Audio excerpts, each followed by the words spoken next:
राधे राधे कृष्ण भक्तों। अजा एकादशी की आप सबको हार्दिक हार्दिक शुभकामनाएं। आज हम जानेंगे कि अजा एकादशी का क्या महत्व है और इसकी व्रत कथा क्या है। एक समय की बात है, अर्जुन ने कहा, पुंडरीकाक्ष, मैंने श्रवण शुक्ल एकादशी अर्थात पुत्रदा एकादशी का सविस्तार वर्णन सुना। अब आप कृपा करके मुझे भाद्रपद माह के कृष्ण पक्ष की एकादशी के विषय में भी बतलाइए। इस एकादशी का क्या नाम है तथा इसके व्रत का क्या विधान है। इसका व्रत करने से किस फल की प्राप्ति होती है। श्री कृष्ण ने कहा, हे कुंती पुत्र, भाद्रपद माह के कृष्ण पक्ष की एकादशी को अजा एकादशी कहते हैं। इसका व्रत करने से सभी पाप नष्ट हो जाते हैं। इस लोक और परलोक में मदद करने वाली इस एकादशी व्रत के समान संसार में दूसरा कोई व्रत नहीं है। आइए अजा एकादशी व्रत कथा का श्रवण करते हैं। अब ध्यान पूर्वक इस एकादशी का महात्म्य श्रवण करो। पौराणिक काल में भगवान श्री राम के वंश में अयोध्या नगरी में एक चक्रवर्ती राजा हरिश्चंद्र नाम के एक राजा हुए थे। राजा अपनी सत्यनिष्ठा और ईमानदारी के लिए बहुत प्रसिद्ध थे। एक बार देवताओं ने इनकी परीक्षा लेने की योजना बनाई। राजा ने स्वप्न में देखा कि ऋषि विश्वामित्र को उन्होंने अपना राजपाट दान कर दिया है। सुबह विश्वामित्र वास्तव में उनके द्वार पर आकर कहने लगे, तुमने स्वप्न में मुझे अपना राज्य दान कर दिया था। राजा ने सत्यनिष्ठ व्रत का पालन करते हुए संपूर्ण राज्य विश्वामित्र को सौंप दिया। दान के लिए दक्षिणा चुकाने हेतु राजा हरिश्चंद्र को पूर्व जन्म के कर्म फल के कारण पत्नी, बेटा एवं खुद को भी बेचना पड़ गया। हरिश्चंद्र को एक डोम ने खरीद लिया जो शमशान भूमि में लोगों के दाह संस्कार का काम करवाता था। स्वयं वह एक चंडाल का दास बन गया।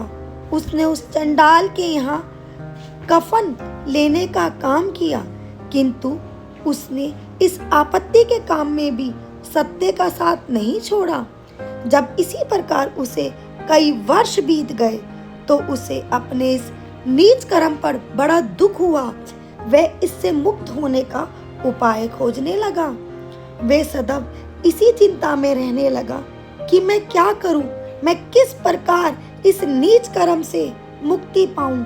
एक बार की बात है, वह इसी चिंता में बैठा हुआ था कि गौतम ऋषि उसके पास पहुंचे। हरिश्चंद्र ने उन्हें प्रणाम किया और अपनी दुख भरी कहानी सुनाकर महर्षि गौतम भी अत्यंत दुखी हुए और उन्होंने राजा से कहा, हे राजन, भादो माह के कृष्ण पक्ष की एकादशी का नाम अजा है। तुम उस एकादशी का विधान पूर्वक व्रत करो तथा रात्रि को जागरण करो, इससे तुम्हारे सभी पाप नष्ट हो जाएंगे। महर्षि गौतम इतना कहकर आलोक हो गए। अजा नाम की एकादशी आने पर जब राजा हरिश्चंद्र ने महर्षि के कहे अनुसार विधान पूर्वक उपवास किया तथा रात्रि जागरण किया, इस व्रत के प्रभाव से राजा के सभी पाप नष्ट हो गए। उस समय स्वर्ग में नगाड़े बजने लगे तथा पुष्पों की वर्षा होने लगी। उन्होंने अपने सामने ब्रह्मा, विष्णु, महेश तथा देवेंद्र आदि देवताओं को खड़ा पाया। उन्होंने अपने मृतक पुत्र को जीवित तथा अपनी पत्नी को राजसी वस्त्र तथा आभूषणों से परिपूर्ण देखा। व्रत के प्रभाव से राजा को पुनः अपने राज्य की प्राप्ति हुई।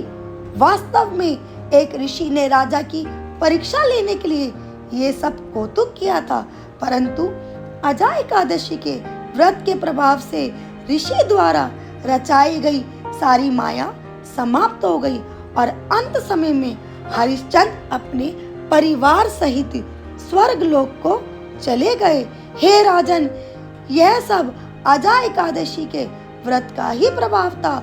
जो मनुष्य इस उपवास को विधान पूर्वक करते हैं तथा रात्रि जागरण करते हैं, उनके सभी पाप नष्ट हो जाते हैं और अंत में वे मनुष्य स्वर्ग को प्राप्त होते हैं। तथा इस एकादशी व्रत की कथा के श्रवण मात्र से ही अश्वमेध यज्ञ के फल की प्राप्ति हो जाती है।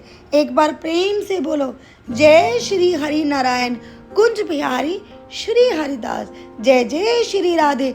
भक्तजनों, अगर आपको ये कथा पसंद आई हो तो चैनल को लाइक, शेयर एंड सब्सक्राइब जरूर करें और बेल आइकन दबाना बिल्कुल भी ना भूलें, जिससे हम आगे भी आपकी सेवा में इसी तरीके से उपस्थित हो सके। राधे राधे। श्री हरि नारायण आप सब पे अपनी कृपा बनाए रखे।